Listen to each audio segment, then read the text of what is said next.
I'm not here today because I want to be here.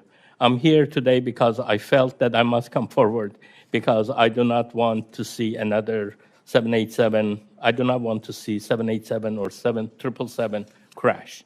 My name is Sam Solapur, and I'm a quality engineer at the Boeing. I have over 40 years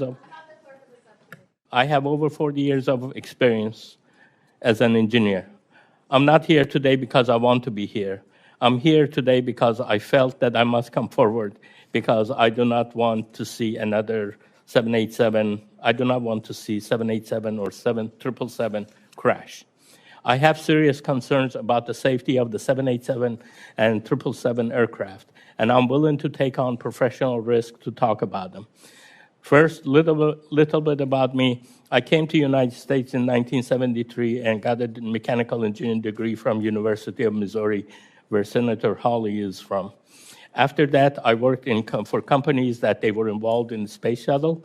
I had a friend, engineer, that worked on the space shuttle. He was always complaining about the quality of the O-rings that we had in the space shuttle Sauraraka boosters. He was scared that they might fail. He raised his concerns, and he was heard, and he wasn't heard. And 7 brave astronauts, including the teacher in space, died when the Challenger O-rings ultimately failed, just as he predicted. At the moment, I know that if I were ever in a similar situation, I would have to come up and speak up. I have analyzed Boeing's own data to conclude that the company is taking manufacturing shortcuts on the 787 program that may significantly reduce the airplane safety and the life cycle. Since 2013, there have been serious issues on the 787 program, not properly closing thousands of gaps in its assembly of the fuselage on major joints. Boeing's standard says that these gaps must be closed, usually by a small shim or filler called a shim when they exceed 0.005 of an inch. This seems very small. Boeing's PR team like to call it the width of a human hair when you are operating at 35,000 feet. Details are that the size of a human hair can be a matter of life and death. In a rush to address its bottlenecks in production, Boeing hit problems, pushing pieces together with excessive force to make them appear that the gaps don't exist, even though they exist. The gap didn't actually go away, and this may result in premature fatigue failure. Effectively, they are putting out defective airplanes.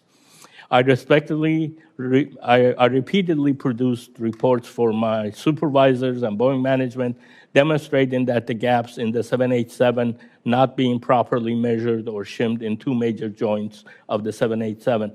Evaluating from the 29 inspected airplane data, I found gaps exceeding the specification that were not properly addressed 98.7% of the time. I want to repeat that. 98.7% of the time, the gaps that they were supposed to be shimmed, they were not shimmed. The other issue that I found, when you have these gaps and you drill through them, you get some debris in the stack-ups. This is known to be a problem, not a good thing for the airplanes by Boeing. But Boeing data also, from the inspection of the data, shows that the debris ended up in the gaps 80% of the time. Again, you have debris in the gaps 80% of the time. I want to make clear that I have raised these issues over 3 years. I was ignored. I was told not to create delays. I was told, frankly, to shut up. At one point, Boeing management got sick of me and raising these issues and moved me out of the 787 program into the 777 program. On the 777 program, I found problems. Again, I found that Boeing started a new process to build the airplane without taking into the consideration of the design of the airplane and how the airplane was designed.